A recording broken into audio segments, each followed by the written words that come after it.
Hello,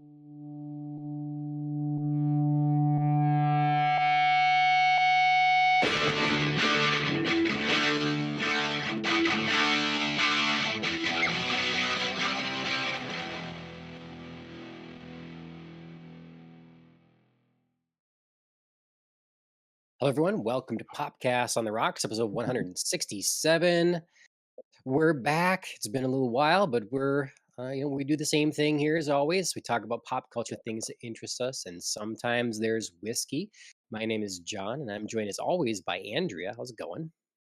I'm excellent. Very minimal jet lag since I got back from my trip. So, small mercies. So I'm Yeah, here. right. I'm ready to go. Not just, falling down on my face like I did when I flew over to Europe. Okay, okay. That's too bad. Dustin, for those watching, you'll see that Dustin here. It's been a while. How are you? Good. I'm glad to be back and excited to talk about anything and everything samurai. Okay, nice. Do you remember what you were last on to talk about? Mm. Maybe it was the anniversary Oh, episode. Make it for that, or did I make it to that? I don't know if I did. Um, yeah, I don't know. It feels like forever ago now. It yeah. might I have know. I was been. trying to. I was trying to think of it. I mean, I remember you talking I about mean, Andor and Star Wars, and Mhm. yeah. for that run for Resident Evil, but Yeah, yeah. maybe it was just those ones I made it to. I was gonna go get my kimonos out and surprise you guys with that, but then ran out of time and Ah, thought maybe. I I do not have a kimono, but I have a yukata, so I could have Okay. got that. Yeah. Hmm. I know. I'm tempted. I have my poster I got from Japan here from Okasaka Castle on the wall, and I've got my katana above the computer here. So I'm Hmm. tempted to take them down to show, but I also it's probably very disrespectful. I have a lighting reflector hanging from my katana if I take it down. I know. Terrible. So So yeah, if that doesn't clue anyone in, we're going to be talking about Shogun tonight. FX's series Shogun. We'll cover specifically the last episode, the finale, and then Hmm. just talk about what we thought of the whole season, um, and what we think about them moving forward. But before we get to that, we're gonna have our weeks, see what we've been up to other than Shogun, and then we should talk about drink holidays. Yes, we should. We should. There's been lots to celebrate at the end of June here. Can't believe it's already almost the end of the first month of summer. Like, what just happened? But if you're still holding out to this month, going back, doing a little rewind to June 14th, which was a couple days after my last episode before I left for Scotland, that was very fittingly Bourbon Day. So if you're a fan of bourbon, that was your day, June 14th. If you're not, if you're looking for something else, June 19th was Martini Day. Uh, which is also a great day, but I'm pretty sure this next one is my favorite, June 20th, not only because it's my wedding anniversary, but I just cracked up when I read this. June 20th was Day Drunk Day, which if you get day drunk, try to say 3 times fast because I feel like Well, you do a little stumble. we were definitely day drunk at your wedding, so we'll say. Indeed, indeed. And it is the holiday I'm choosing to celebrate because as you can see in the show notes, I put LOL because it just made me giggle every time I thought about it. So, Right. June 20th, Day Drunk Day. If that's not your jam, though, you've also got two more holidays to choose from. The day after, June 21st, was Lambrusco Day. And June 23rd, just a few days ago, it was Sazerac Cocktail Day, which I still every time I say it, it sounds great and the ingredients sound good, and I've never made one. Hmm. So, at some point, that's gonna Okay. be my holiday to celebrate, just not this time. Do you keep absinthe on hand? Not generally, no. Okay. Right, we which usually is do because which is a because sad it's thing. Yeah. I mean, this is all it's for. We don't drink it otherwise. So, a lot of recipes for a Sazerac just call for rinsing your glass in absinthe. So it Hmm. requires basically nothing. So it lasts a long time. So Sure. I think it's a Yeah. good one to have on hand for a classic cocktail option. I like that, like, rinse your glass in absinthe. It's so very specific. Hmm. Yeah, I've It's never like had it's that. like it's like the more expensive version of, like, rinsing your glass in an ice cube for a martini, which you can Oh, definitely do also. You know what I mean? Like, that's just like hmm, water though. That's not anything. That's not something you have to buy. yeah, yeah, yeah. I don't. You just get the essence then. Ashley Mhm. likes the variations of the recipe that actually have some absinthe in it, like leave a Sure. little in there. So Sure. yeah. Well, okay. So Andrew, you said you're celebrating Day Drunk Day. I You don't am. seem Yes. drunk, so I don't know how much you're celebrating this day. I'm Um, obviously doing it wrong. That's yeah, really what's right. happening here.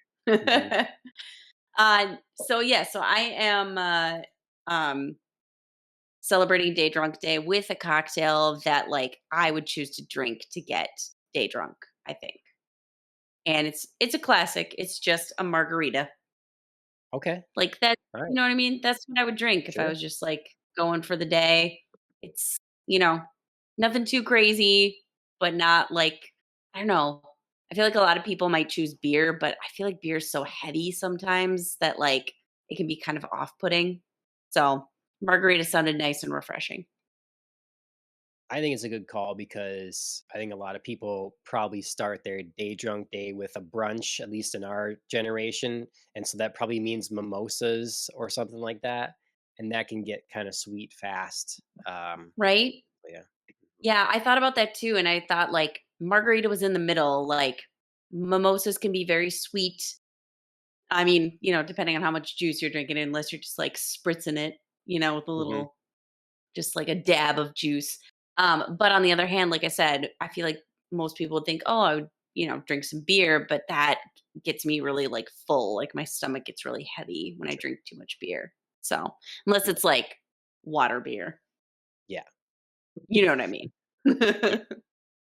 Dustin, how about you? You got any cocktail or beverage with you? I'm trying out a new cider, Two Towns Cider House. So far Oh, it's pretty good, nice. but yeah, I just had a cider the other day and was like, oh yeah, these are Mm-hmm. crisp and refreshing. So Yeah. Mm-hmm. that has been my summer drink of choice. Nice. I also the other day, when we were on a tour, we stopped off at a brewery and they had like their own cider and was like, "Oh, I'm really drawn to that." Even though we're at a brewery, like it was called Thistly Cross. And That I sounds just good. I don't know. It was very good.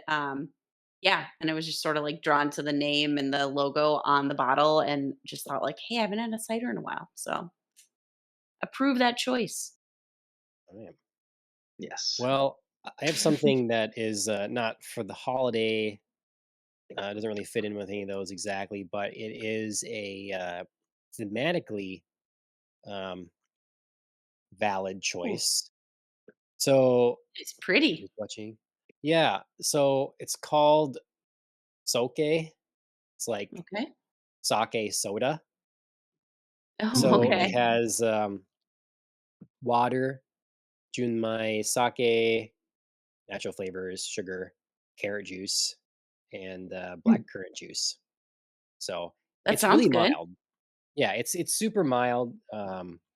It's refreshing. So I oddly saw it advertised online, and I'm like, hey, Mhm. that art looks really cool. And so yeah, gave some a try. I got they make Nice. like a paloma as well. So Nice. I That's got that good. too. 2 comments. 1, I love that we are all, like, going for something light and refreshing in our drinks. Like, Hmm. that was, independently, we were Yeah. all just like, "Yeah, that's what works for me today." And also I love that this is like a soda sake and very mild because when I first saw the name soke, I thought it's a mix of soju and sake. And so I did not think it was going to be mild. I thought it was going to be You like thought that you'd be taking over alcohol. hosting duties. I know. I was And like, I got to learn John's closing. Like, oh my God. Like, uh, yikes. so yeah. So I Yeah. definitely was like, interesting choices. But no, I get it now. Yep. Yep. All right. Well, salute. Cheers. Cheers. Konpai. Okay.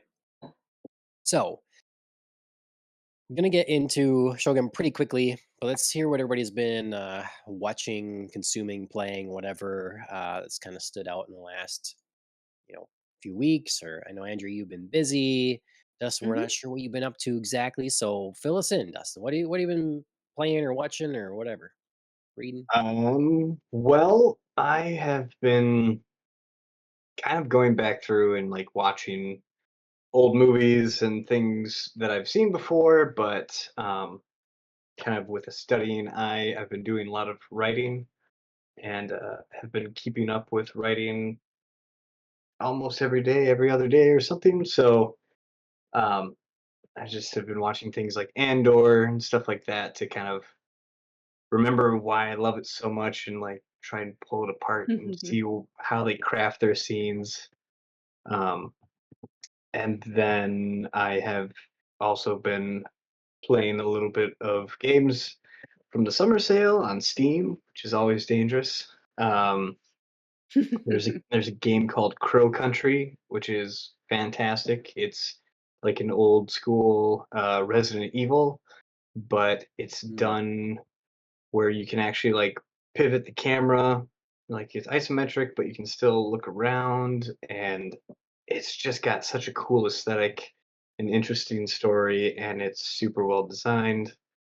Um, and then I had a little taste for some survival games, so I've been playing the Grounded game, where you're like okay. Honey, I Shrunk the Kids survival, and it's amazing. It's got such great art, and it's been out for like 2 years, so there's 2 years worth of um, updates and everything in like the full version. So it's pretty cool, and that's all I Okay. can really think about.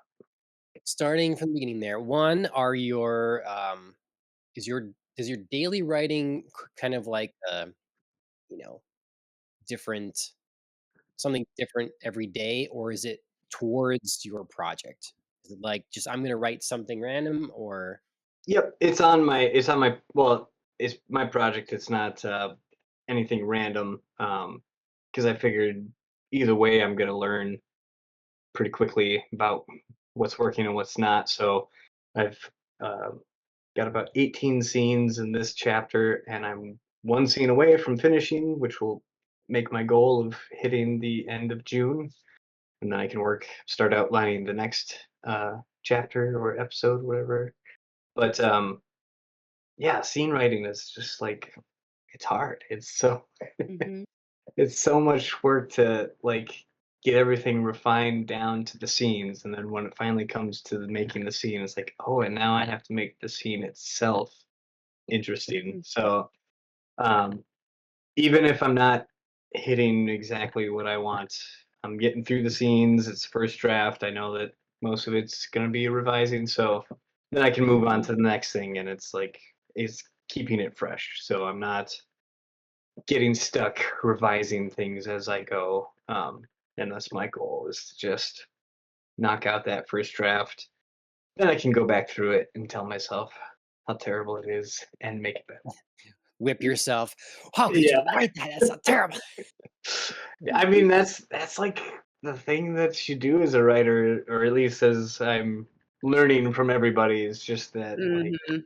it's so hard to just not to let the stuff flow out and not Mhm. constantly be picking it apart. So and I know for a fact that like if I have it written down, I can read it and Mhm. realize like see so much clearer that like okay, this could be better here if I move this and that. but it's got to get down on the page first for that to happen. So Hmm.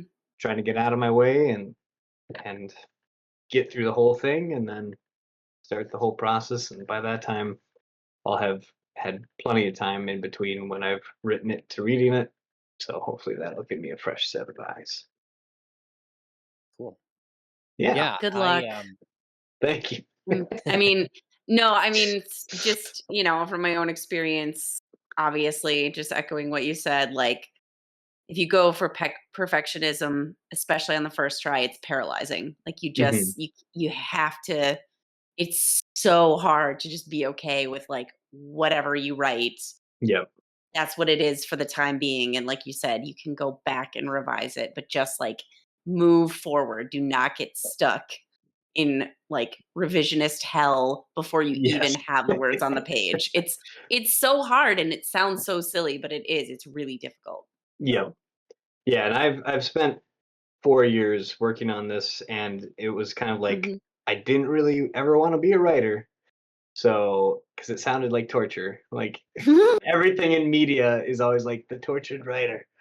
So it was one of those things I didn't want to do, but then, I kind of fell in love with storytelling and Mhm. just how that's so ingrained in us as humans. And John and I have talked about this, and I could talk way too long about all this stuff, but it was kind of a thing of like, you kind of start writing, and then I'd hit a wall of like, I don't really know what to do here. And that would lead to a whole bunch of research and classes and things. And I feel like I'm finally at the point where like I'm not expecting to write something amazing, but I'm not I'm not hitting anything that is like something I need to go out and research and figure out. Like Sure. I have my tools. Now I just need to learn how I use them and figure out my Mhm. process as I go. So it's kind of exciting that I've finally gotten to kind of like a flow state of outlining, then writing, and I've got, as you can see, way too many note cards and way more over here, and it's it's crazy, but it's fun. Nice. Yeah, see, in my little bit of writing, I never got stuck in the paralyzed state because you might work to pretend like no one's going to read it, but for me, no one is going to read it. Like it's just backstory for D&D. It's only for me, Sure. so it does Sure. just like flow out because Yeah, there's no pressure. yeah. Mhm. So yeah, If you've nothing as a filter or something to kind of stop you and give the back of your mind like second thought, then it just comes out, and Mhm. mhm, that's what you got to do. yep. Now I'm gonna give all my notes and story things to AI and tell it to like turn this into prose, like make this There nice. you go. So well, that's very cool. I'm excited for you. I'm excited to read that whatever draft you end up sharing. See where it's at. Yeah, Um, and Andrea can be your editor. Can. Just I'll offering pay it. you like throwing it up there for you, Andrea. You gotta. That is my I plan, know. is to get through one revision after the first draft and get a professional editor so I can finally come out of this cave and have somebody else tell me if there's anything good or bad happening on the page. Well, yeah, no pressure. But I do still do the freelance work. I did actually sadly have to turn down something the other day because it wasn't just gonna work inside my time frame or theirs. But yeah, if you want, All right, look at sweet. John. Look at John making the connections. Yeah. Yeah, it's eventually going to be a graphic novel, so it's one of those things of Sweet. like I'm writing it now just to spit it out, but it's like, do I need to format it in the way that people write graphic novels on the next round? Maybe that would speed things up, or yeah, it's all very weird. Like I don't have to send this to an artist and like explain every panel. So I'm kind of Right. saving myself a little bit of time there, but Mhm. that's already a Yeah, year away or that's so. gonna be an interesting process.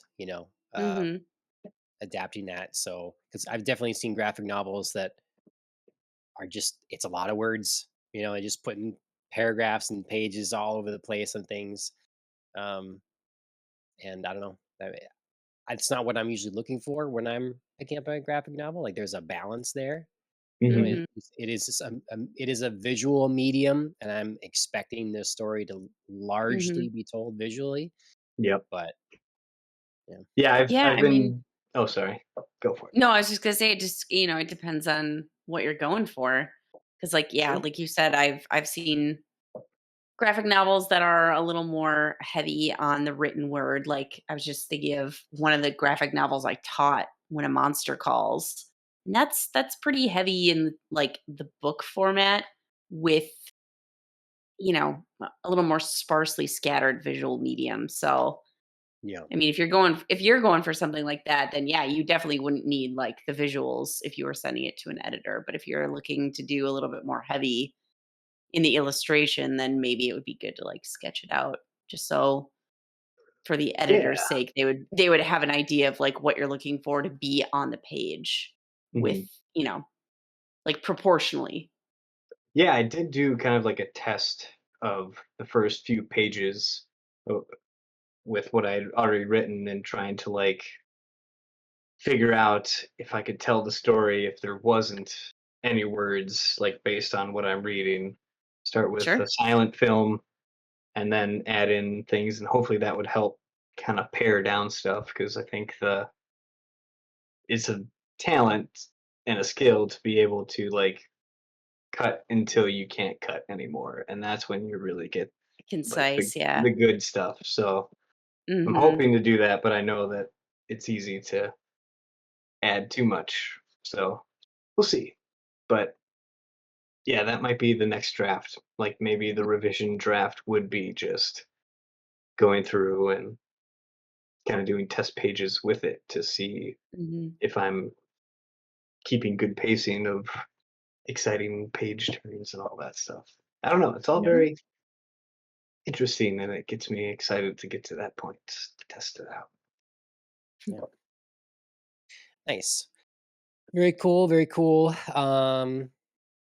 And then grounded. Okay, I didn't I tried that a while ago, like kind of when it came out and it was pre-release sort of thing or whatever it Oh, was okay. considered at the time, and enjoyed it enough. I think I had some performance things, and um, but it's a cool idea. And I like that the spiders. There's an arachnophobia mode. I don't know if you've seen that. You Yeah, can make giant spiders just like a blob, basically. that was that. I That was wasn't quite great. sure what it did to him, but yeah, Yeah, I was like, if the main enemy is spiders, I'm like, how are they gonna do a arachnophobia mode? That's gonna be it interesting. resembles nothing like a spider anymore. Yeah, it's pretty funny. Is it That's the hilarious. screen that's on fire because you've burned all the spiders? You've burned your house down, you've burned the game down, and the spiders Just with the it? Yeah. safe now. It's on fire. Yeah, it definitely seems like they've done a lot of work since it first came out, even with its like full release, because it's got so many quality of life things that seem now that I've seen them in this game, like why don't more survival games have Oh, this okay. kind of thing? Like it makes things easy and the tedium and stuff like that. So it's super well done, and I'm very excited to kind of. I've only been a few hours into it, but I could see how this Okay. could turn into another kind of like Minecraft thing with how Hmm. much you can build and like you can make Mhm. all the armor sets and you can make stuffed trophy rooms and things like that. It's like Yeah. if you want, you can really go crazy with it. Yeah, Obsidian's great. I mean, they're amazing that whatever amount of teams they have, because I think they took a small team on a side that just wanted to do this sort of thing, It's like started it. 12 people or something like that. It's Yeah, crazy. so it's pretty cool. And they did their Pentiment game, and then they do the bigger stuff. Mm, The yeah. Avowed's coming out this year, and Hmm. so yeah, they really got a good team going there. Andrea, how about you? What you been up to? Other than obviously your trip, it's consumed probably a little bit of your time. Yeah. I watched zero TV while I was in Scotland, so that Not even like was like didn't even try like the local, because I always like to turn on when I'm someplace no. very different, turn on the local news or something. Okay. No, I mean, I thought about it, but honestly, I was just so busy all of the time, and a lot of time was spent like post presentation. A lot of my time was spent outdoors, and then I would just come back just totally exhausted from like hiking or like whatever other activity we were doing for the day. So yeah, just like never turned on TV at all. Okay. Alright. That's So probably refreshing too. it was a nice break. And I feel like then when I flew there, I was trying to sleep to avoid the jet lag, which did not work out at all. I still, that first night, like I made it through the day barely, and then went to go to bed and just like literally flopped and passed out and was like, oh, okay, well, that was 12 hours just gone that I didn't mean to do, but okay. So yeah, so all my TV watching was on the plane ride home where I kind of caught up on some older stuff that I'd been meaning to watch for a while. And yeah, just like took the opportunity to do it. So I watched The Iron Claw, which was amazing. It Okay. was, I mean, I always knew it was going to be good. And Chris was like, why do you want to watch this? Why do you want to make yourself sad on the plane? I was like, I don't know, but I want to. So do it. Um, and it was just as tragic as, I imagined it would be, but it was still an excellent film. Um, oh my God, what's his face? Zac Efron Mhm. is absolutely fantastic in the lead role and also weirdly unrecognizable. Like, kudos to the makeup department for like the transformation of his jawline because Oh, it is him, but it is not him. Do you know okay. what I mean?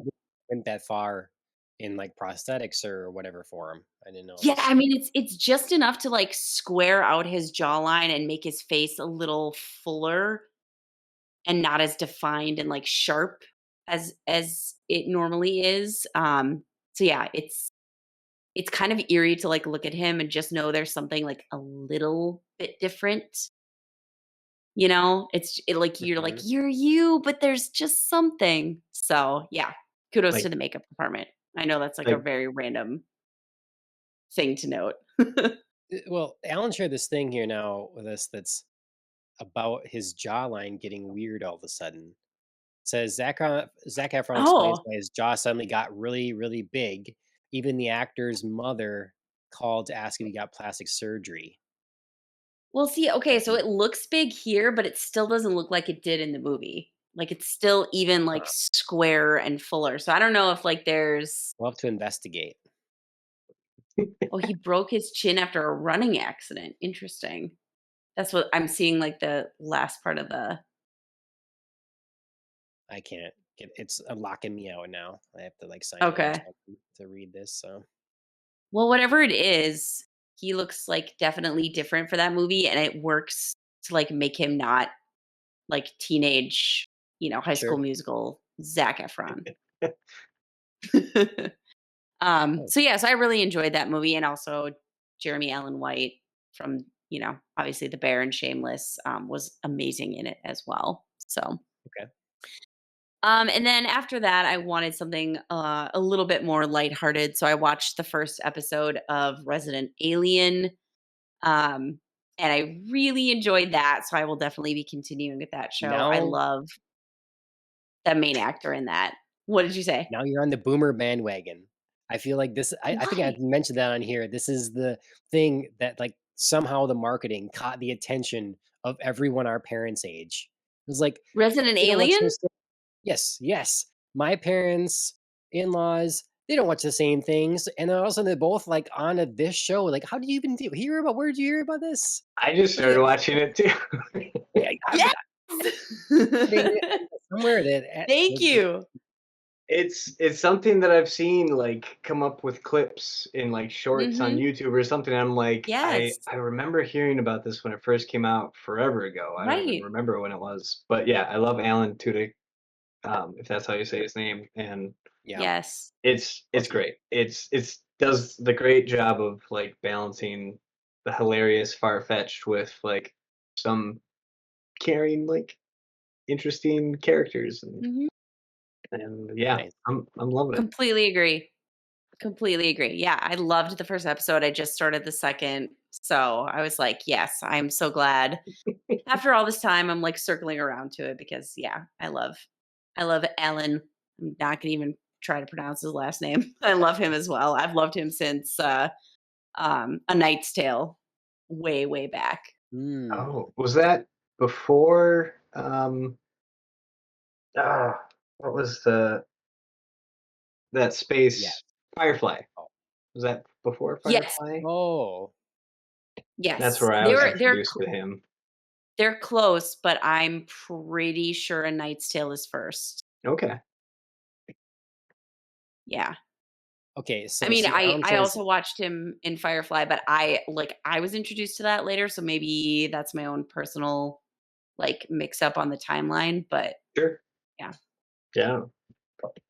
Nice So Tale was maybe our Alan. own huge, and I never watched it, so it was like the reverse for me. Tudyk. our own That's how you Alan say says, it. yeah, it's Tudyk. Yeah, Thank you. I always said Turdik because I thought I've heard someone say that, but I Yeah, said is there? Tudyk. okay. Let's just all say something different and not Let's do it. add an Let's do I. it. Oh my god, I Very forgot cool. he's Tucker and Dale versus Evil. Ah! That's That such was a the good. most memorable thing for me. Oh Yeah. man, I watched that forever ago. Oh, I love that movie. And also I just rewatched Dodgeball recently because that came on the television. Oh, nice. You Steve need the to rewatch Pirate. that Gar. Ah, one. Yeah. he's so great. He was in Patch Adams too, that's right. He's in so much good stuff, I forget. But yeah, Resident Alien also good stuff. I just started that. And Nice. then I don't know why I started this show, but I just like kept meaning to watch it and never did and just thought like what the hell, I've got an hour on the plane. I watched the first episode of Sweet Tooth and that was also very good. TBD on if I want to continue with it. Just because I Why don't know that I have wouldn't enough you time to like? like start a bunch of new shows and I would probably prioritize other things. But if I have some time here or there, I might We've watch it. got anime to watch. We gotta catch up on House of the Mhm. Dragon. I know, I know.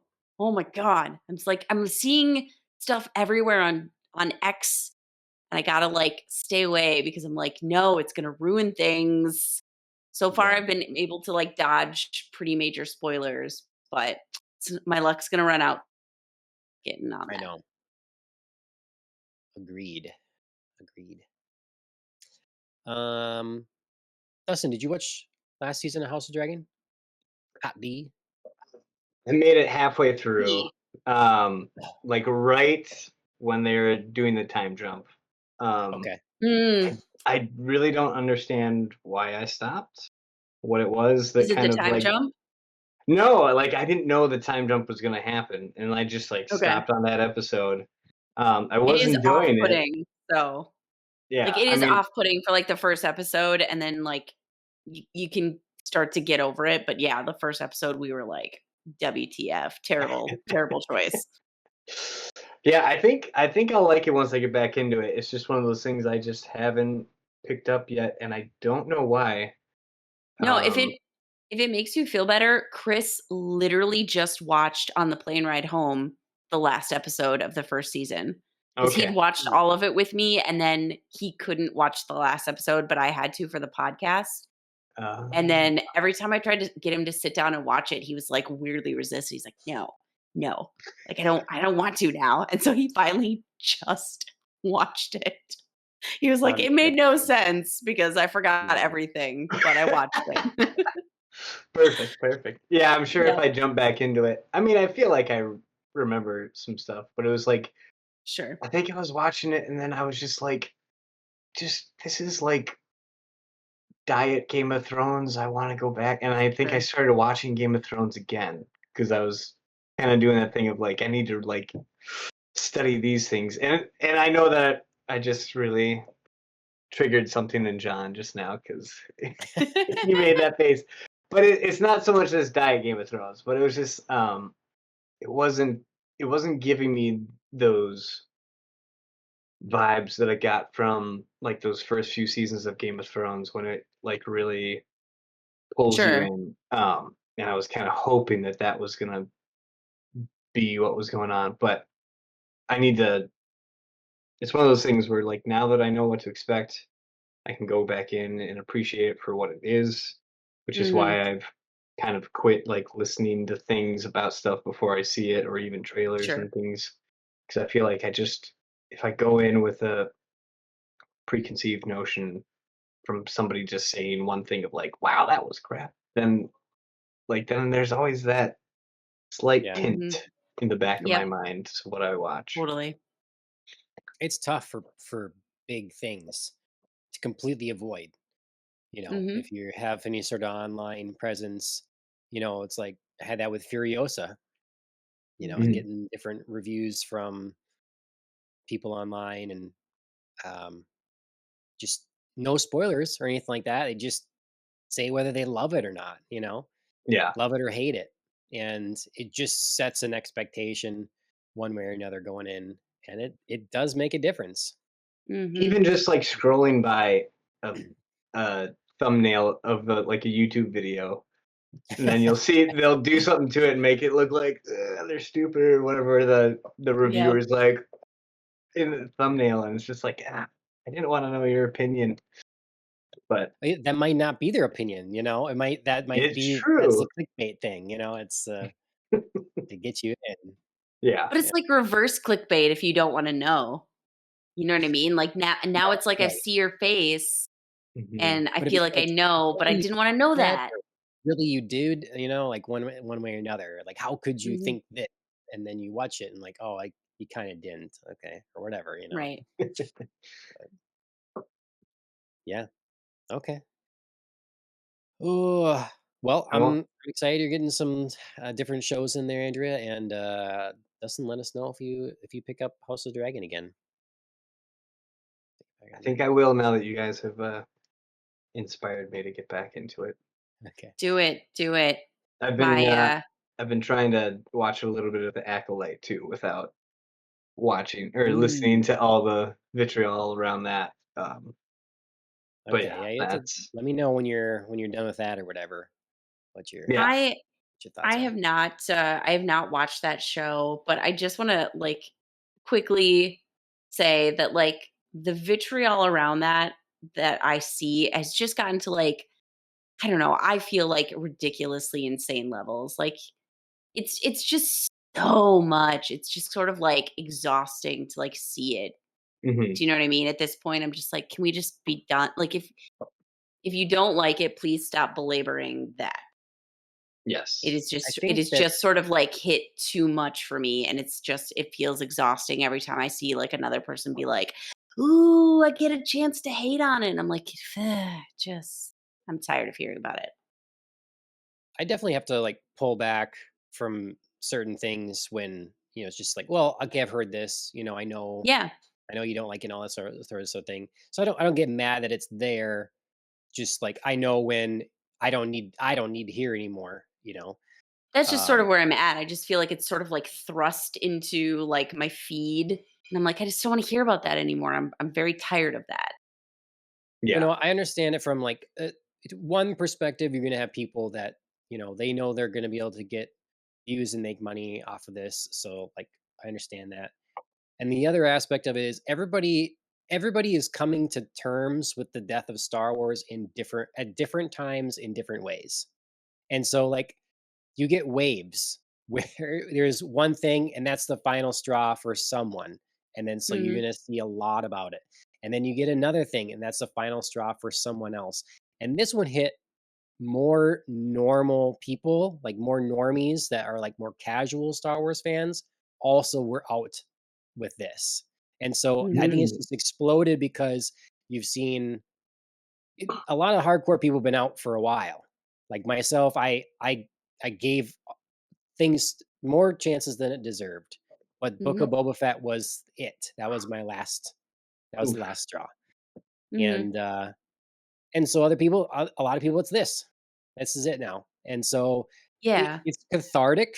For me, anyways. It's been cathartic to like. It's kind of like it's good. It's cathartic to see people destroy it, bash it. It's like it's somehow freeing because it's just like I don't know what stage of grief or whatever that everybody Mhm. has to go through that their favorite thing is wrecked, and then it just becomes like I don't know, like yes, there is other people that feel this way, and it's just easy to like Mhm. I don't think anyone should take it personally, or and I get also being overexposed to it, and Mhm. but Yeah, like you said, I it just is feel like helpful some for us to go people through stages of grief. I get that. I just feel like some people came back because it was, like, easy, and they're like they're already done with Easy Star target. Wars, and they came Yeah, back just yeah, just to, like, pile on sure. it, and I'm just like, "I am really exhausted with that. Please just, like, if it's dying, let it die, and that's great, but, like, I'm just so yeah, it's just so heavy right now that I'm a little tired." Yeah, I agree. I mean, I'm really just holding out for Andor season 2. I mean, once Yeah. once Andor came along, it was just like everything else is not. And I know that there's so many different things, and like there's not a single fan uh perspective, I guess, for like each movie and each show and everything kind of hits a different audience and whatever. And Mhm. that's fine. I'm all for that. But once Andor came along, and I was like, this is the quality of stories that you could be telling with this universe, and Mhm. we're not. I think eventually we'll get little ones here and there as we go, but yeah, I mean that's why I haven't been like dying to catch up on it. I gave it a chance because I thought, yeah, it's not something that's not going to be solely riding on fan service and like those Mhm. eras that have been mined to death. So, Mhm.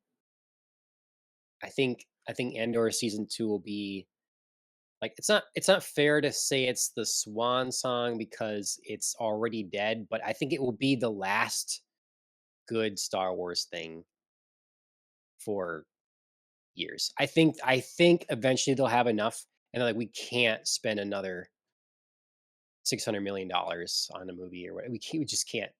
It doesn't make any sense to do this mhm, anymore. And then we'll just have to wait and reboot it at some point.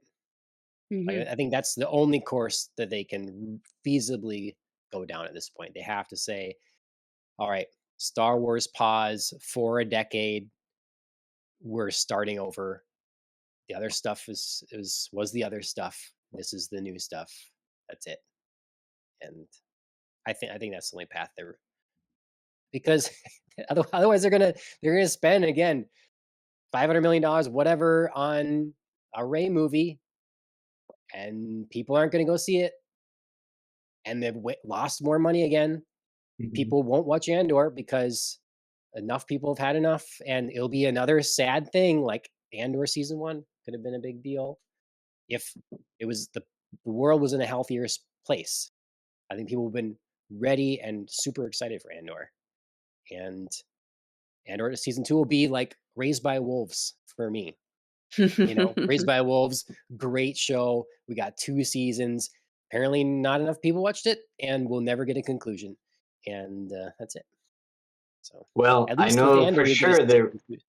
Yeah, exactly. That's what I was gonna say. Yeah, yeah, At least we know they know how to end it. yep, So I'm yep. excited for that. And also, I was just thinking, like, they're gonna have to introduce K2SO in season 2. I feel like they there is too much of a gold mine to like leave him out of that Sure. 5 year span of story. So that'll be another Alan Tudyk revival. Yeah, It'll be great. yep. Hopefully, we'll see. Nice. Um, I am not going to talk too much about all the stuff I've done because I do want to get into Shogun, but I wanted to show this because I thought you'd appreciate it, Dustin. I have this copy of Batman Oh. Damned, Oh, and it's a big I've graphic not heard of novel this here, one. and it's got kind of a cool slipcase thing on it. So Nice.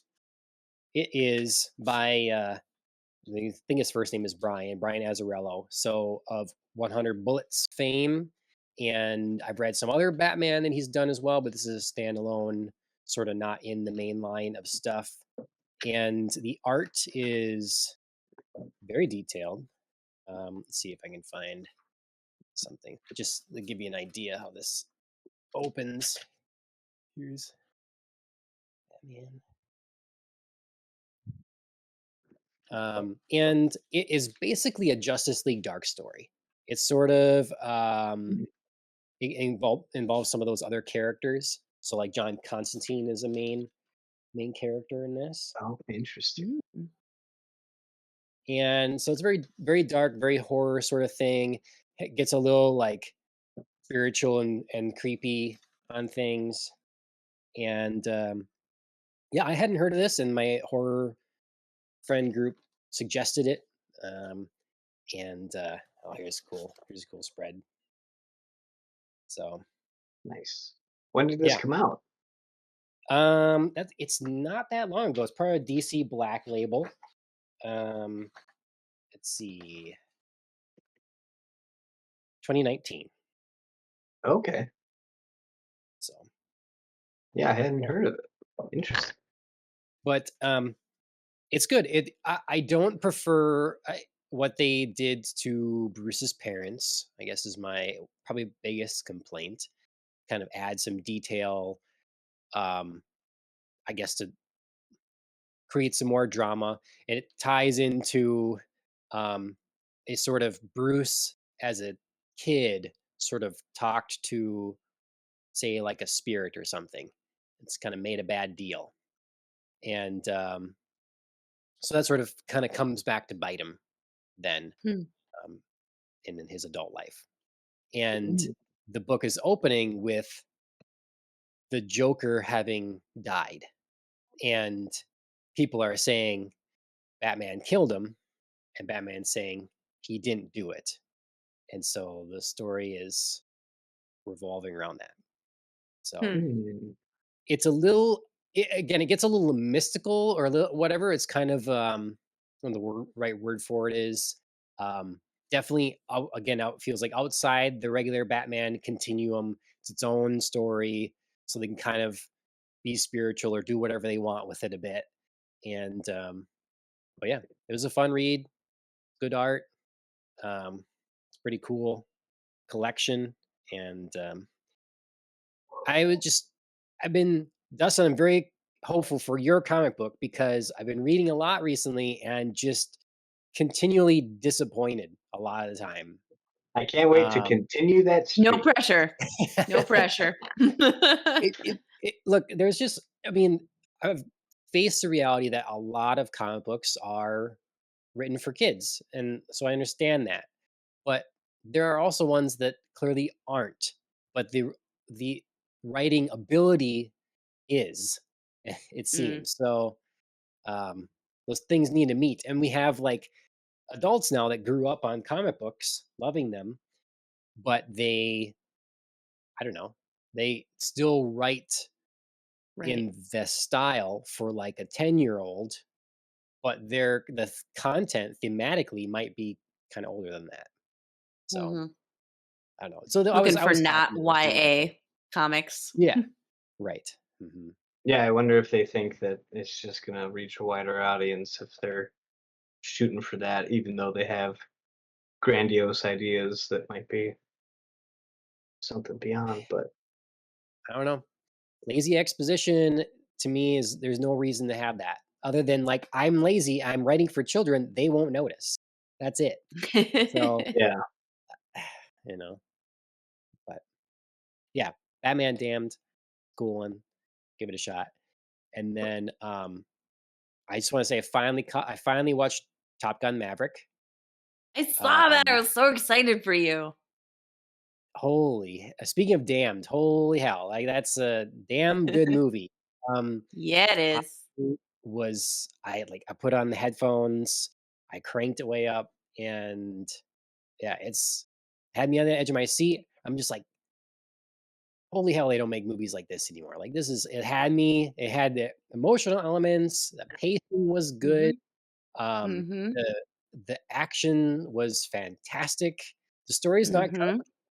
because it's really No. about the people and the character interactions. It's just like we're getting ready for this mission. Like the way they tied in to the first one, which I think the first one is fine. I enjoy it. It's a, what it is. It's a ride. It's fun. But this is on another level, and I'm just happy this director like finally has a really big hit because I've said before Mhm. he made Joe Krasinski or whatever Joe something like that. He made um, it's not it's not the other guy, it's not the actor. John, I know. Yeah. But, John Krasinski, not you, John.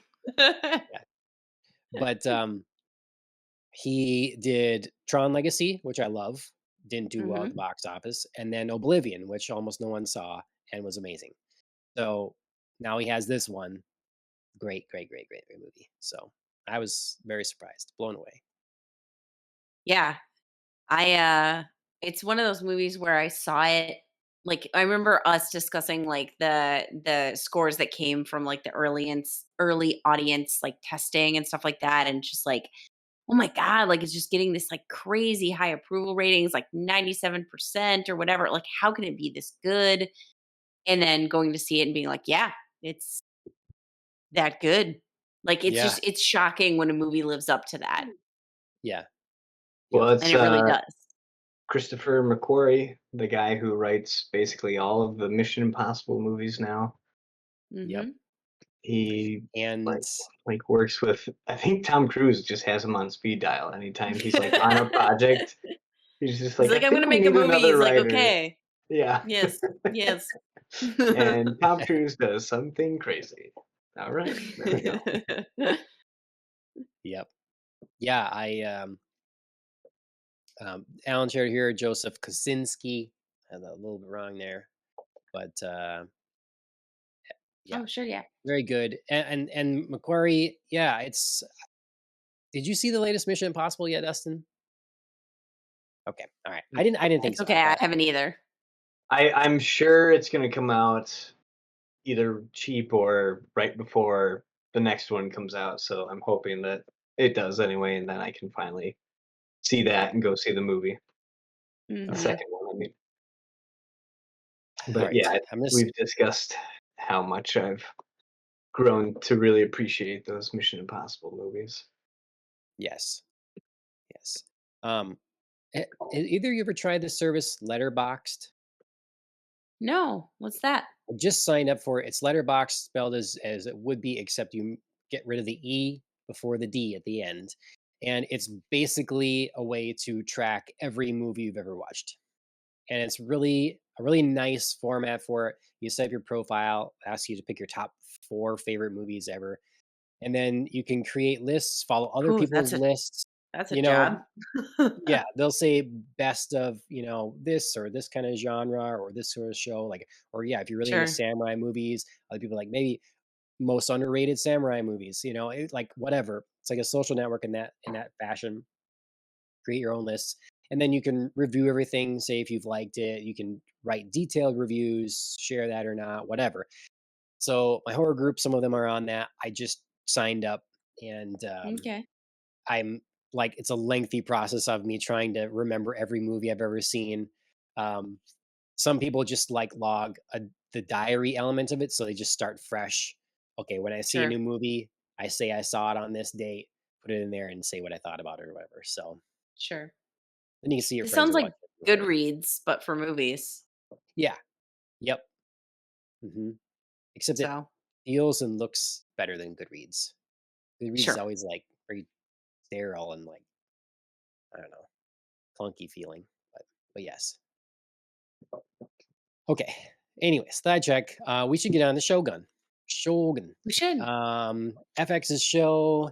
It's a remake in a sense. It's based on book series. Based on a book. There has been adaptations previously. Um, well, yeah, we have this one. I think it came out of left field for a lot of people. Certainly for me, I had no idea it was coming, being made, nothing about it, whatever. and then all of a sudden people will start talking about it's like, hey, it's the samurai Game of Thrones. Let's all right, let's take a look. So and we had to have Dustin on because he's the biggest samurai nerd I know. So we gotta Oh, get him here. I'm glad that I'm on the top of the ranks for you. Yeah. Yeah, Okay. John just So doesn't throw compliments like that around, so Yeah. Well, I do remember you said you were gonna watch the samurai movie and you wanted me to suggest it, so I did suggest the movie Kill, which you guys first watched. mm, okay. Yeah. indeed. That's right. It That was was a long kind of time the ago. first movie that really got me, and I was like, "Oh, this is like." At first, it's very confusing, and then once you understand the people and the relationships, then it's like, "This is really well done." Hmm. Yeah, and I like that it seemed like they really brought in the promotion of this even they were really trying to sell the idea of authenticity in bringing this forward because it's like a Mhm, Western production, but they're really trying to say, they have people on set that know how to make this kind of film and mhm, can stick to the accurate mannerisms and everything for the time. Like they even changed some names from the book to make it more historically accurate for naming. And so a lot of that stuff, like that's great. I think that sort of thing, those sort of things show.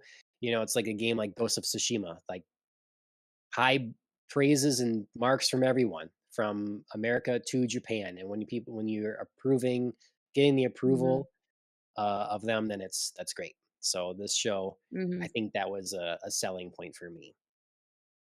Yes, I loved watching all the little behind the scenes things where they had the teachers like explain how they had to bow and how they had to walk and what was suitable and not and stuff like that. And that's it's all this information that I've been dying to like know and find, but for mhm. some reason I don't know where to search for it. I'm just terrible at the internet, I guess. But um, that always was a fun little thing Mhm, to watch supplement to the show. Yeah. I feel like Japan is a culture where they're going to be one of the last to have traditions die out. Like a lot of places in the West, you're going to see things the way they used to be done or whatever, just completely forgotten about. Unless you really, yeah, know where to look or someone wrote that down. Like instead of generational knowledge, I feel like Japan will be one of the last to lose that sort of thing. And I see it continued in something like this, even like in a Western show. So, um, okay. So let's first talk about the finale. mhm. Yeah, spoilers, everyone. The episode starts out, and we have like the biggest death we could have expected or not expected right at the beginning. Was this a shocker to everybody? I mean, obviously, at the tail end of the last episode, things were looking bad, But Dustin, what are your thoughts? Um, well, I recently just watched the second to last episode, and then I watched a little bit of the last episode again because it's been a while since I first watched it. But I remember just like I could not stop watching. Like they did a great job of. I need to get to that next episode, so I'm glad I didn't have to wait a week. Um, but it was, yeah, I wasn't expecting her to die. And I was also Mhm, like confused a little bit by motives and things that they wanted to do. Because I was expecting like once they broke into the storeroom, like then all of a sudden there would be the enemies there. But I think they explain in the episode later on that they were just going to capture her, and then she knew this, so she sacrificed herself to shield herself or shield the others, I believe, and mhm. also kind of like finish her revenge on Right. everybody. Um, yeah, it was. I wasn't expecting to be as emotionally invested with all of the characters by the time everyone was ready to say their goodbyes, and I was just like, Mhm. "Wait, there's not another season of this? Wait, this is the last time I'm seeing these people? No!" It's, uh, so yeah, it was all so well done. I don't know, like even like the Catholics, well, maybe not all the Catholics, but the main like nice Catholic guy.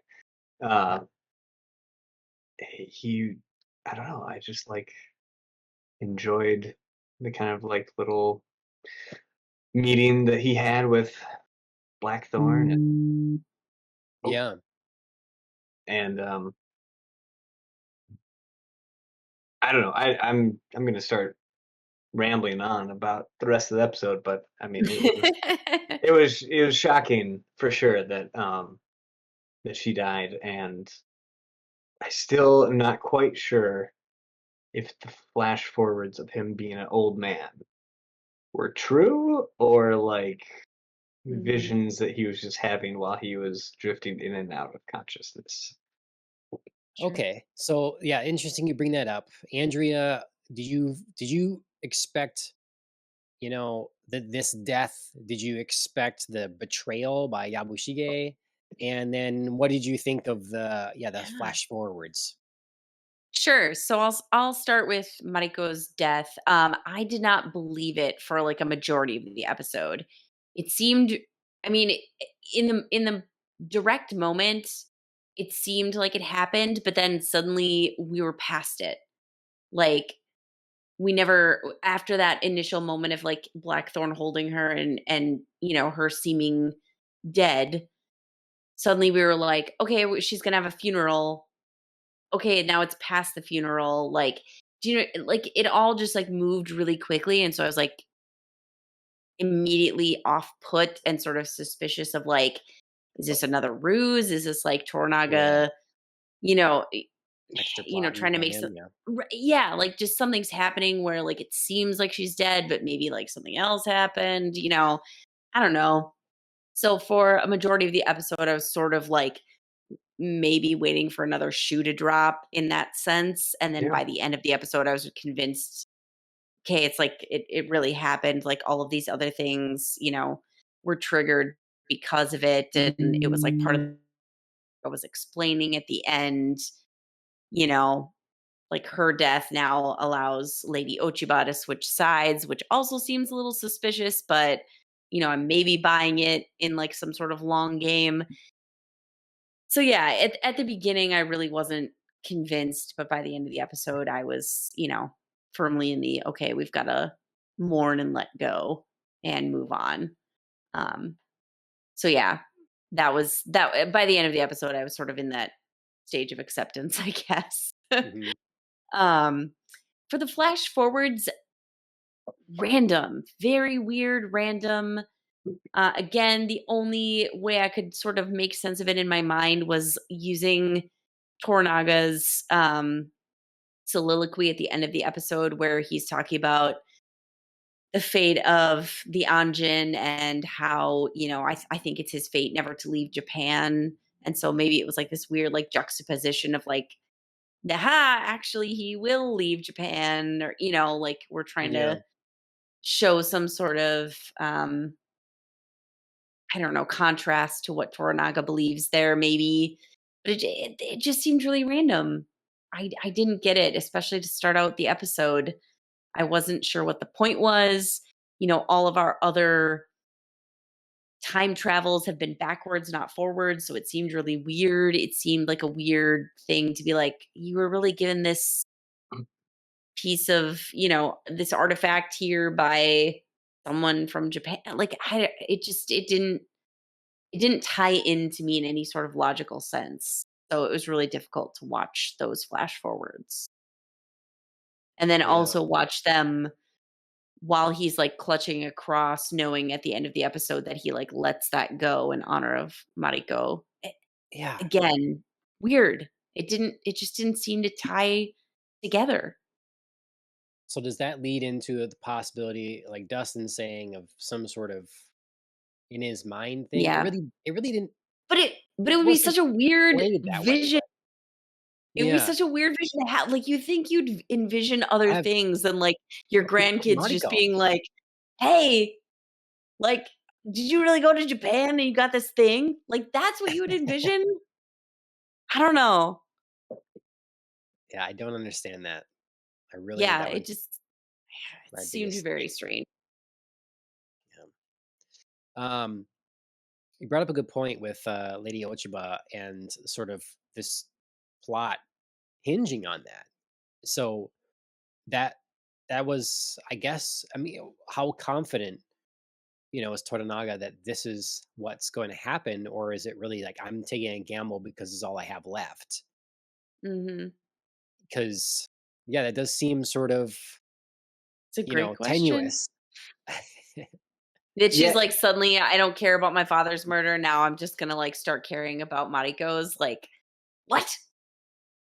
Like, the Yeah, whole like, her whole motivation was, she was playing an extremely long game to get revenge for her father's death, and suddenly she was just like, "Nope."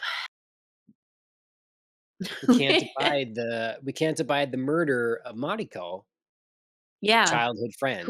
I guess. Right, So who they hadn't been really connected, like, in a long time. They really hadn't been with each other for the longest time, and suddenly she was like, "No, this is the tragedy now." So it just again, it felt really awkwardly convenient that that would happen.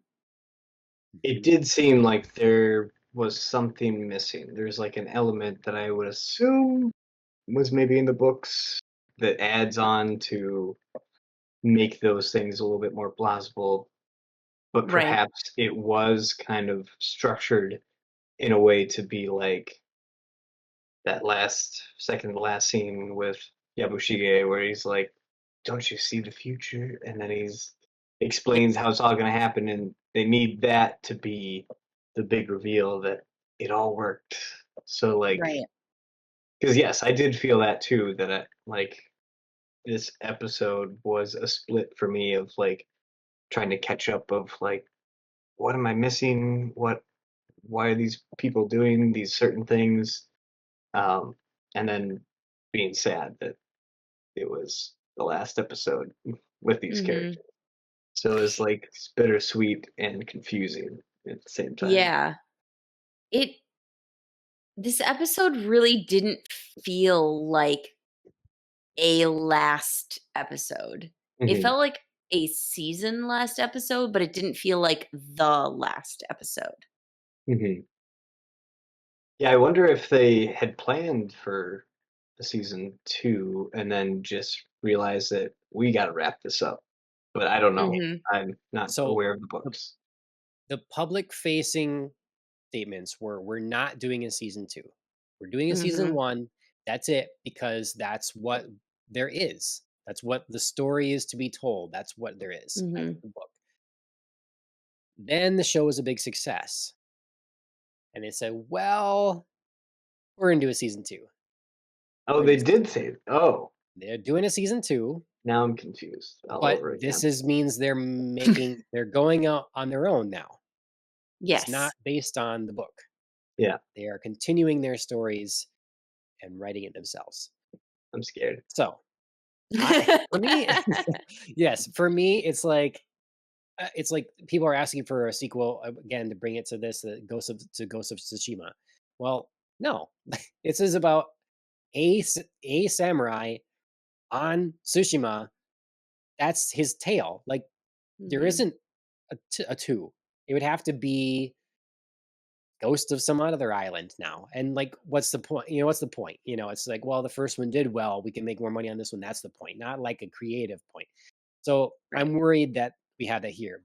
But having seen how this concluded, there is space for these characters Right. to do more. So if they can do that well, there's the possibility, of course. So it's not one of those things like, how could you continue that? this makes sense how you could continue. Right. There's a lot of loose thread to tie up in a second season. Like there's room to play here. I mean, so many character stories did not feel like full resolution. I think Yabashige did because I was sort Yeah. of like, yeah, like this is your end of like twisting in the wind and flip flopping, Yeah. and you just can't keep doing that forever. Like you're gonna get caught by somebody. So Yep. that felt natural to wrap up, but like you know, thinking about Blackthorn and like what Toranaga wants him to do, like that's a whole season of like, how is this pilot just gonna build a freaking fleet? Like what? Yeah. He doesn't have that kind of knowledge. Yeah, You know. I'm starting So to that's think. Sorry, I was just gonna say no, I'm please. starting to think that that is the case. Like they realized that they had a hit on their hand and started just like adding in things here. It's like we got to keep some of this open, which probably led to some weird editing and maybe some things that they had to cut out to make sure that Maybe. they could get into setting up Right. season two, maybe. Right. Maybe. Like I I yeah, mean, I don't know. Huh. there's so much that's just, up in the air now. Like how are Blackthorn and Buntaro gonna get along? Like they're sort of friends, maybe at the end of this episode. But how is that really gonna work? The Um, woman between us is dead. We can be bros now. I mean, maybe, maybe you can. I mean, they were real dicks to each other, both of them. So that's interesting. We got the reveal of Tornaga's like long hidden right hand man. Like, there's a lot of Yep. play there that could be told in that story. Fuji's maybe going to be a nun, maybe not. I don't know. You Okay, know. so I myself secretly kind of wanted lots of time where Blackthorn and Fuji could actually develop a relationship. I thought to Mhm. me, like they could They make totally still something happen could. there. Yeah, well, maybe now. Yeah, right.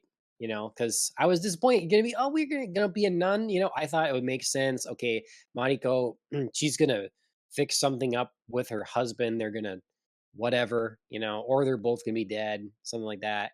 And so he has the opportunity because right when they first shared that moments together, where he was flipping the stone back up in the rock garden, Zen garden Hmm. outside the place, and like she's tending to someone injured.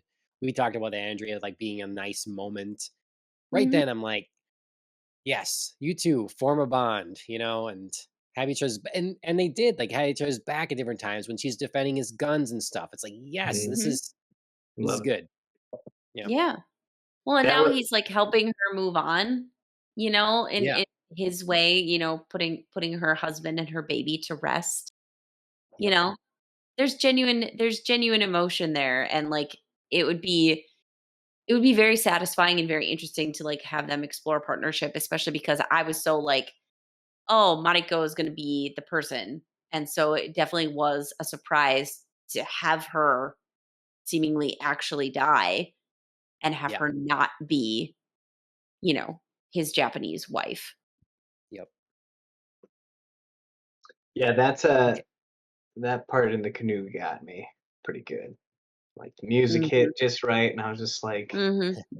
I mean, I felt what you felt, John, of like these characters need to be together more often, and Hmm. Yeah. like I don't want this to be the last time that they see each other or that I see them. So Yeah. yeah, who knows? They'll probably just completely reverse it season two, and she's like, "I'm back from nun school." Nun school. I failed.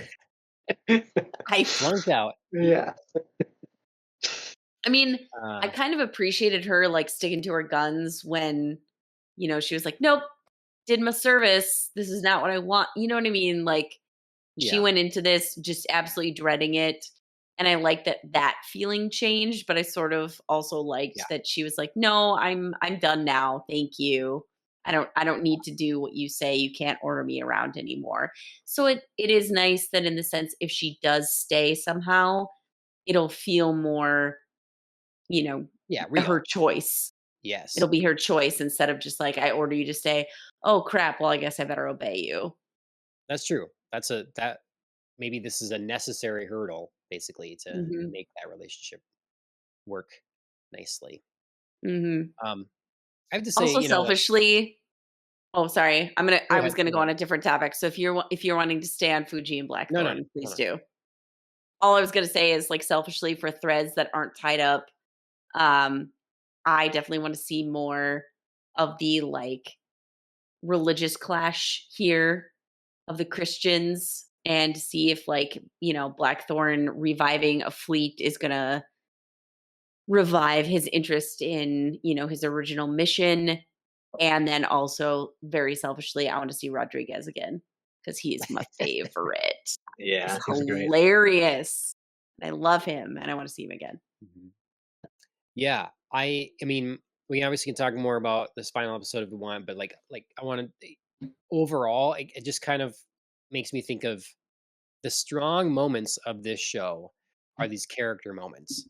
Mhm, So Fuji, Blackthorn in the ship, Mariko and Blackthorn in the brothel. Like, will they? Won't they? What's that? All that sort of thing. The mhm, at the end, Yabushige and Toranaga and their discussion, like frankly, before he has to commit seppuku, or his right hand guy that's like set up to say, "Don't do this, or I will kill myself right now." mhm, In front, like those character moments of tension, that immediate drama between people, that is great in this show. mhm, That's what it's about. I have my bigger problem is the overarching plot stuff, where we're talking about, yeah, this sort of, why does Lady Ochibo have to do this now? Why are you counting on mhm, this? This sort of the Toranaga keeping every secret. Like, who could you have kept on your side if you had let queued a few more people in? Like, how can you mhm, determine, perhaps, if there's like, and then how we started, which was that was very interesting, of like this whole skirmish between the two different Christian sects here, mhm, and who's fighting for Japan and what we're doing. And then we just like ignore that. We just move on and we flip mhm, to this internal power struggle in Japan. And the religion all of a sudden fades in the background, has not much to do with it. So we really mhm, change, like, and I missed that first part. I felt like to your point, went unresolved. And so plot wise, sort of there's a chunk in the middle we've talked about before. It's like maybe stuff needs to start happening more. So I mhm, love all those character moments. Buntaro and Blackburn drinking, challenging each other, and then he's fire in the air. Like, that is all great. But I don't know that the overall plot really sold me and lived up to the quality of those drama moments, uh, mhm. for that half of the show. Yeah, I think, season 2 would do well to delve into like, move a plot forward, but also delve into this last conversation that Toranaga and Yabashige had where, Yabashige's like, "Be real in your secret heart, you're just like us. You're ambitious, you want power. You talk about this like great and everlasting peace, but you want to be shogun. That's what you want." And so that would be an interesting question for character to delve into in the second season while also like moving events forward. Is like, you know, Toranaga seemed like larger than life. He's got all these secrets. He's got all these plans that are just like happening to play out.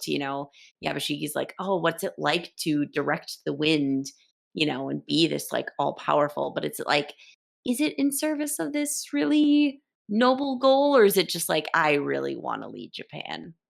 That And would be that makes it very dangerous for what they're doing writing this next season, not going off of a book, because that is right. determining the central character's motivations here, and you're making that up yourself. Maybe this is something we're left to wonder and decide ourselves. Like, Mhm. because he obviously sacrificed a lot of people and people close to him to achieve this end. Now, if that's for selfish reasons, he is a very different Right. person, and those sacrifices are very different things than if it's like to maintain peace in Japan. Then it's Mhm. like seen as very altruistic. So that's a dangerous path or question to answer. Hmm. Yeah, and I almost prefer uh, it being left to be ambiguous. Like it should be something that I can sit here and look back through Mhm. little hints in the story and be like, okay, this is what I think. Like Mhm. he was altruistic in a way, and you could see that he did feel those deaths when they occurred. Mhm. Um, or maybe he always wanted to be Shogun, and when the Taiko offered it to him flat up, he knew that he would never retain that power if he was just handed it to him or something. Mhm. I don't know, but Yeah, to be clear, I don't think that next season needs to answer that question. I just think it would be like yeah, rich ground to explore and sort of like play with so that, you read a scene two ways depending on like how you want to look at it. You know what I It'd mean? be I tough think for there them would to be not there would be delve into fun. that. It'd be tough to not touch on that. to Yeah. be honest, I am almost writing off season 2 from the start because I feel like anything that they do is gonna be somehow undermining or shifting the whole point of the book.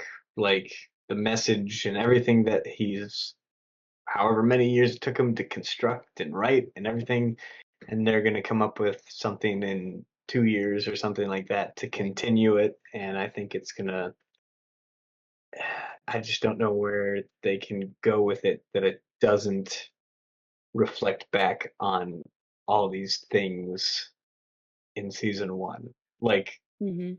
I feel like the the dialogue or that last scene between Yabushige and Toranaga is like one of the best in the season, even though I think that maybe the last episode is maybe one of the weakest episodes. Mhm. Um, but I felt like it was great because it did this whole thing of like Yabushige like smiles at him after he performs seppuku, and he looks at him or whatever, and they kind of have like a knowing smile at each other. And I Mhm. feel like those moments are great writing because it takes you by surprise and it makes you go back through everything that you had seen previously to try and piece together what that means. And Mhm. then you eventually, you know, come up with something of what you think that means. And it might be different for different people, but now you've integrated yourself into that story and you've made meaning out of it through yourself, even if that was you had the same thought as the writer or not. But Mhm. I just thought that that was a great scene, and I we can go into maybe why you guys might have thought he smiled at him, but I thought it was fantastic, and I think that level of scene writing and character stuff is gonna be probably completely missing or partially missing, whatever that they continue to write. Yeah. I mean, you look at how long you've been working on your story. It's right. Like it's hard to achieve something that's really well crafted by committee in a couple years. Like writer's room kind of thing. And I think that's. I mean, we saw that with Game of Thrones. You run out of material, and where can we just logically go with this? And I think that in a season two like this, where you cut corners is, well, our season has to be more impactful than the one before. And so they don't have problems undercutting things that happened in the first one or dramatically changing the way you would read something that happens in the first season because now it's season 2, it's bigger, it's better, it's more, it's hits harder. So yeah, people get things get left by the wayside, when you're trying to ever improve the thing that has already been Oof. done. Mhm. Sorry, Was that? I'm just doing some reading. I just saw that a second and third season are in Oh, development. Oh, yeah. See, I mean, and so that's yeah. I, they could who still knows? make it interesting, but I feel Yeah, like in my mind, I'm gonna have a partition between season one and right. anything else. Like even if I enjoy them, I'm gonna be like, this was the story, the book, the thing that Sure. like was supposed to be one one piece. So the rest will be fan fiction, which will have high production Ha- value. But I Right. mean,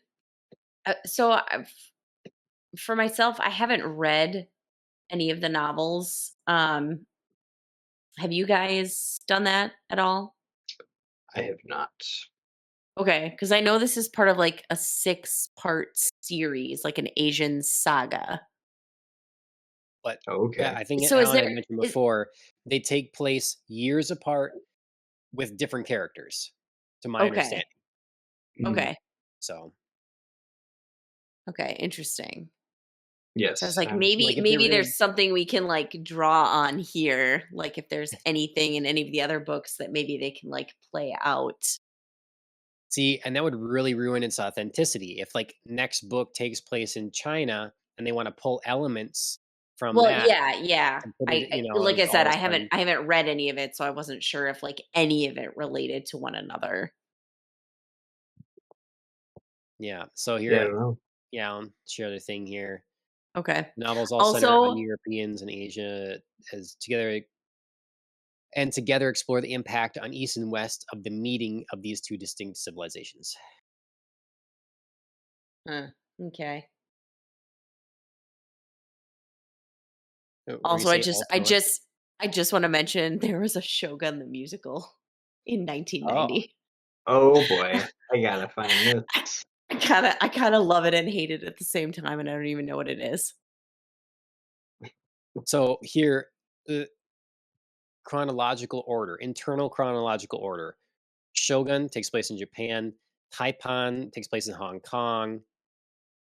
Uh, a couple hundred years later, then Gaijin takes place in Japan.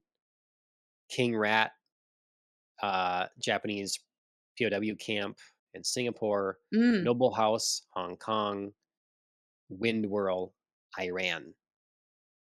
So interesting. Okay. yeah, Yeah, and that doesn't so give me Shogun much takes hope place in for 1600, and Taipan, the next one chronologically, takes place in 1841. sure. So Yeah, that doesn't really give me much hope for like source material. I mean, I was talking to Chris about like the direct chronology of like these events that this is centered on. He was hmm, like, "Yeah, this is really odd that like this season would take place over such a short time because in reality this like played out over the course of years." You right. know, like the whole campaign played out over the course of years, so it's like there's a lot of But material there. that's why we It's just didn't not like the see novel's material. right. That's why we saw it was a singular snippet of that conflict, Right. and that's why nothing was resolved there or anything, anyways. Like the larger scale was not because that would have been historically inaccurate, I suppose. So, Mhm. um, well, season 2 aside, season 3 aside, what I mean, other impressions that you're talking about Yabushige's smile, I think that just like it sort of cements and one of the bigger things I appreciate about the show is they did not shy away from showing you how remarkably different Japanese culture is from ours. I really really like that. I saw someone say, "Why do the makers of Shogun hate Japanese people so much?" Because they were just showing the way things were, and I like that a lot. Like open up, showing us, hey, this guy spoke out of turn, dishonored his lord. Now he's gonna end his line, and we get Fuji's husband and baby killed. And then we get to the housekeeper. If anyone touches the dead bird, you're dead. That's it. And then Mhm. he gets rid of it and they kill him. Like the harsh realities of the way that this sort of honor-based society functioned was on full display. You get reminded of it throughout the season. And I thought that was really good. And so to me, Yabushige's smile at the end is just like literally that contrast between we've been friends, we've been through a lot together, acknowledging that and acknowledging this is what has to happen because this is the way it went Hmm. down. So um Yeah. yeah, I think it's one of the best things about the show. I was I thinking agree. during his, their discussion, that all of his, like, I wish I could have seen, so many days I could have seen in any other context could have sounded like sort of half plea or like a feeler out of like, all these things I wish I could see. I could maybe but like in this show, I think we were already just primed to know that he was just saying like, man, if I hadn't done this, I could have seen this, but it wasn't like it wasn't that sort of thing. It wasn't like a feeler out of like, maybe you could just like let it slide and I could live. He was just genuinely saying like, I already know I'm going to die. I'm just sort of like saying, if it hadn't been for this, I wouldn't be facing this inevitable consequence right now. So I liked that element to that conversation where I just was like, yeah, you could have, but you're going to die. So, because that's the way this show has primed us. Like, you made the mistake, you're gonna die. Like, there's no getting out of it. Right. Yep.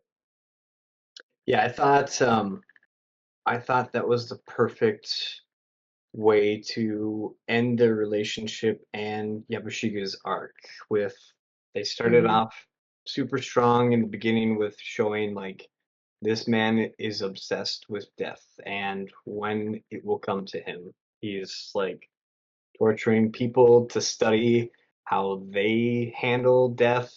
He's writing his own wills constantly, and I love that Mm. scene when the guy's like hands him his will and he like rips it up and he's like, "No, not today." I love that. Or But his death then, poem. It's yeah, terrible. fantastic. So bad, I loved it. He's by far my favorite character, and it's like, and he's not like a wholesome, lovable character, but it's just like No. he's just so well done, Mhm. and I think they did a great job where like he feels so bereft and grieving from his part that he played in Mm. Mariko's death that I think his smile comes in twofold where it's like he's sitting there and he's like he knows that he's like been kind of working between the two and they all know it and he can finally kind of get his comeuppance for something that he felt so bad for, but at the same time, he's been looking for like what is going to be a great death and one that he can like know in those last moments that he's achieved what like a good death and basically Toranaga gives him that line of why would you tell a dead man his future or the future and Mhm. he realizes I think in that moment that even though he did betray them Toranaga knew him so well that he used him exactly how he knew he would play out to be able to achieve what he needed to achieve with turning um I forget the heir's mom's name. Lady Ochiba. Ochiba, yeah. Um even though he feels bad about like his actual betrayal, like it was he knew that if she didn't commit seppuku that day, then Ishido would do something to retaliate, and he would be a part of it, and he knew that that would come to play in some way, and so like I think Yabushiga is finally satisfied knowing that Toranaga knew him so well, he needed him to betray him to be able to have a successful plan, and he finally felt like his life and his actions that he felt bad for were always meant to be that way, and it was meaningful because he did help him win. And I think Mhm. it was like the perfect kind of send off of like I served my lord even when I thought that I wasn't, and Mhm. now I'm getting like the righteous ending that I've been looking for.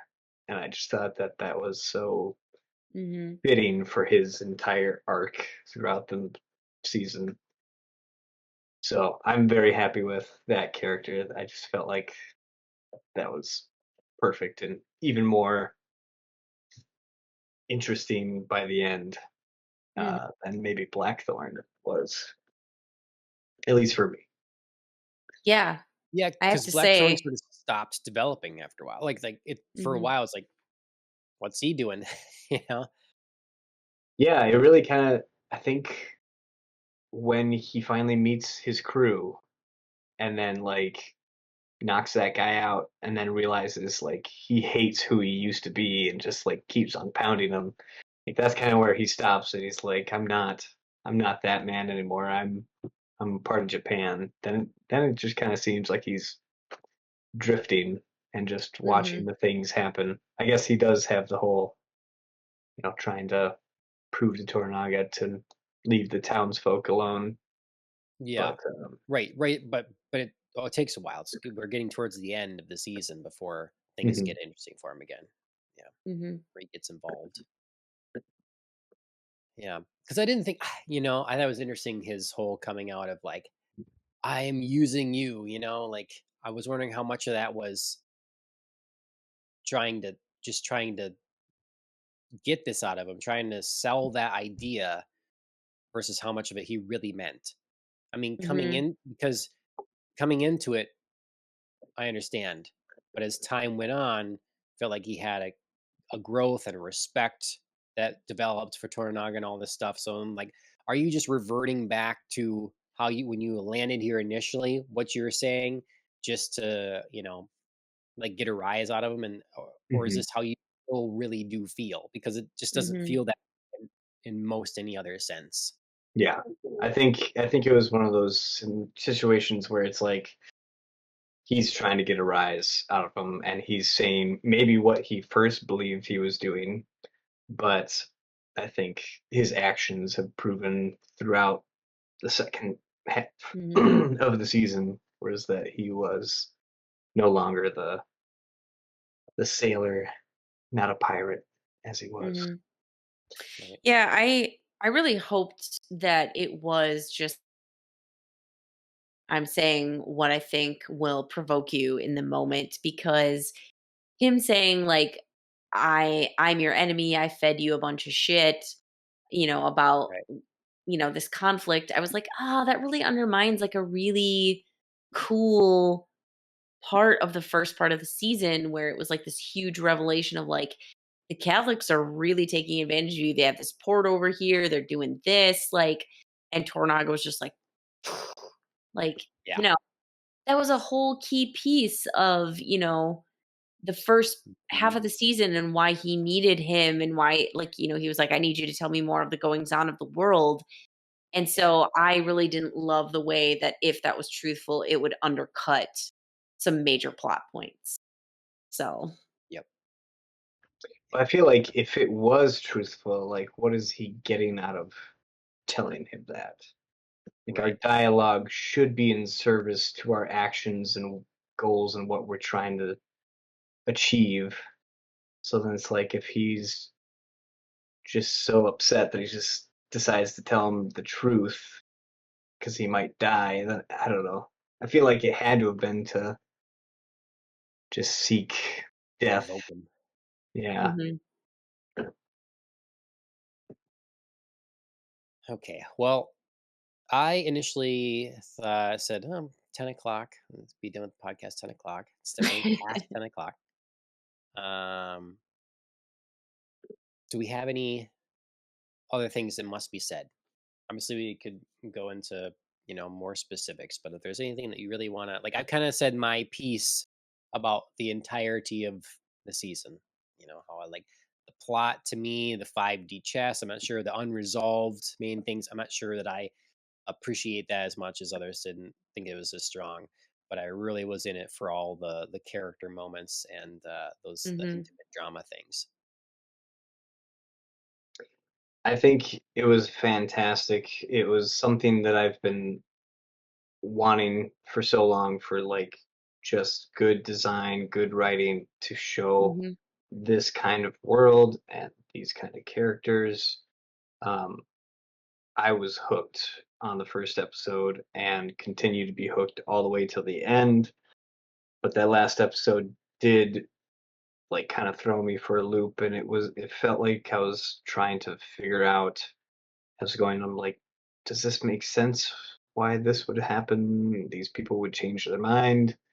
Um, and to be honest, the first time I was watching, I was just like, okay, I'm just not smart enough to be catching what's going on with all this stuff. But as time has gone by and I've watched more of it again, it has kind of seemed like, I feel like even with like Game of Thrones, like the ending, the way they went with it, you could get there, but you've got to set the things to give us the correct stepping stones to feel like we've reached that Hmm. point. And I feel like either things were removed or there was just too much to fit in the time limit, Right. that they didn't, or they were trying to set things up where it would be like a crazy reveal, like, oh, turns out I've got all the support or something. Hmm.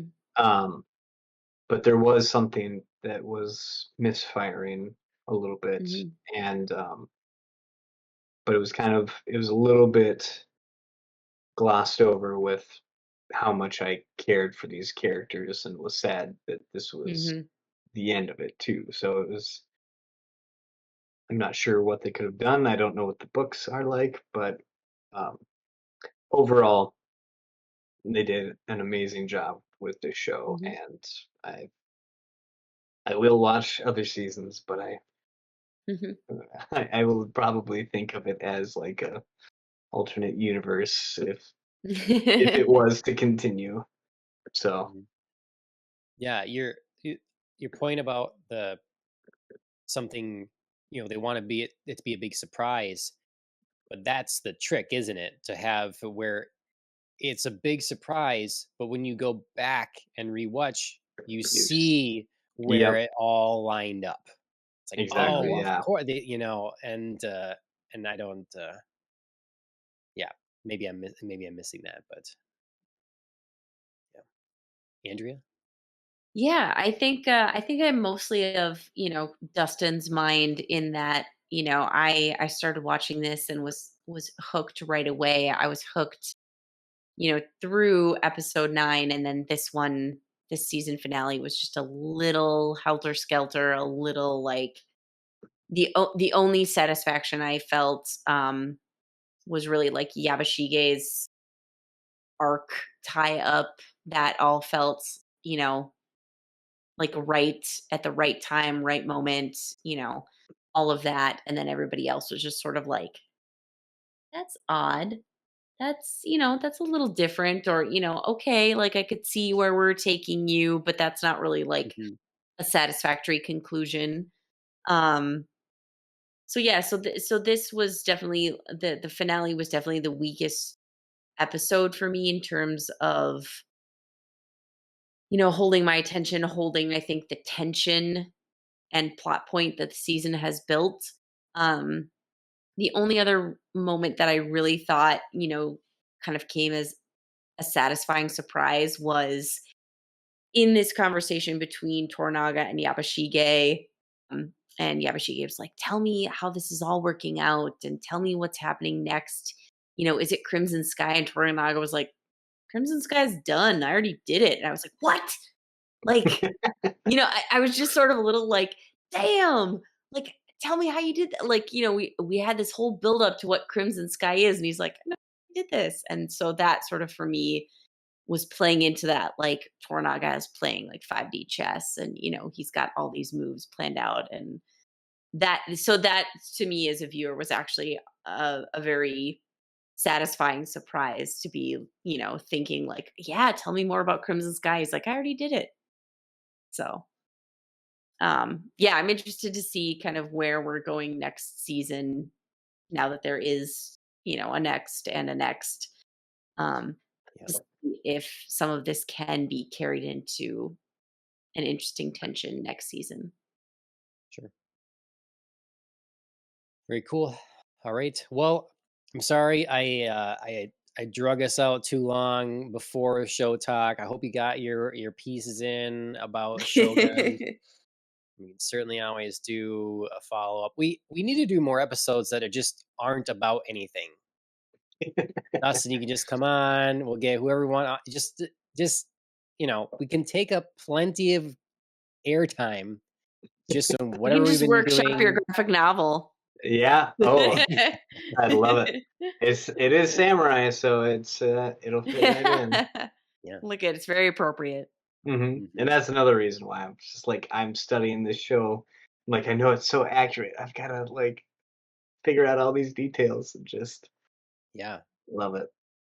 Yeah. You need like you almost need an advisor, some sort of I know. I Mhm. really do. Yeah. old man that's, been in kind of historian that lived in Japan and speaks English well that you could just like pick the brain of and he can just go, I don't know where you get that, but Yeah.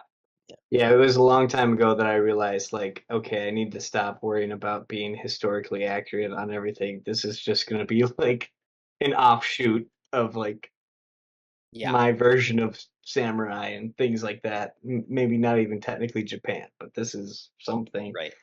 But yeah, I killed myself for a little while there trying to like get all these details figured out, and it's I love the culture and the movies and everything that I've seen, but it's still like I don't even know the depth of all like the just learning about the tea ceremony in that one episode Mhm. was a Mhm. whole bunch of information that I was just like, oh gosh. The People study Ubisoft that is for 2 getting years. Yeah. Whew. Ubisoft is getting rung or like dragged over the coals because of the new Assassin's Creed game because they're Mm, known for like some historical accuracy and rebuilding places that look just sure. like they were and all that sort of thing. Mhm. But they've been sending like boxes to different people in Japan, and they're like, "This is wrong. This character you wrote on here is the same as this one. Does it make sense?" And they're Japanese. They're like, the logo that you have for this person is really the family crest for someone else here. Uh, All these mistakes that they're just getting hammered for in mhm, Japan. And they're a big company that's used to doing yeah. this kind of research and stuff, Mhm. you know? So, I will not be yeah. marketing my book to Japan because they will tear it apart. Ah, Or I'll put a we'll see. disclaimer at the front to be like, don't don't at Yeah, me. This is interpretive, like, Yeah. loose, yeah, loose. They're not yep, samurai. They're some awry. I don't know. yeah. They're good at adding. Samurai. Alright. Okay, well, that's been Shogun, season 1 and our episode of Popcast on the Rocks. Dustin, thank you very much for being here. It's been too long since you've been on, so Well, gotta thank get you you for back. having me. Yeah, we Um, once Andrea's seen Dune, I'm rewatching Dune, then we oh, should talk about some Yes. Dune. yeah. So, Yes, I almost watched that on the plane and just, like, did not quite oh have my the time, God, but Andrea, thank you for not watching that on the plane. Oh, He's riding a uh, little tiny worm. Yeah, why is that so yeah, I that's not I threatening saw at all. so many people around me, like, watching it, and I was like, Ugh, "Oh, I'm so you know tempted," but, like, no. It's Denis hilarious. Villeneuve would just Yeah. he must just Just die in lose it. that's the thing. Just goes Hans on Zimmer is like, planes, knocking "What free headphones off of ear" people. "Stop yeah, it!" Hans Zimmer knows everybody's listening to his score and, like, the free airline Oh earbuds. god, Oh they're yeah. so bad. They're so bad. Mm, I had to, like, do the old school thing where you, like, turn them to find, because like, if you oh, had the plug in the wrong place, like, it would get staticky and weird, so I had to, like, Yeah. turn it. Oh, I haven't done that since I had, like, a Walkman CD player. Yeah. gotta bring your Ugh, own, gotta bring your own. Yeah, terrible. okay. Well, oh, thank goodness, thank goodness. Yes, That's yes. I was freaking I out for will a watch second it there, it's like, properly, I promise. yeah, okay, alright. Okay, well, next episode, I'm not sure. Maybe we'll be talking House of the Dragon. Maybe we'll have an Mhm. anime thing. Make sure you follow us, Podcast in the Rocks, and like podcast directories on YouTube, Podcast in the Rocks, or Ohio Anime if you're interested in just specifically anime. That's an option for you. And like, comment, share, review, all those sorts of things would be much appreciated. Killing the Flower wrote our theme song. Just check them out. They're on music streaming services and on Instagram. And that'll do it from us. Dustin, thanks for joining us. Andrea, as always. And we'll see everybody next time. Thank you. Good. Cheers, everybody. See ya.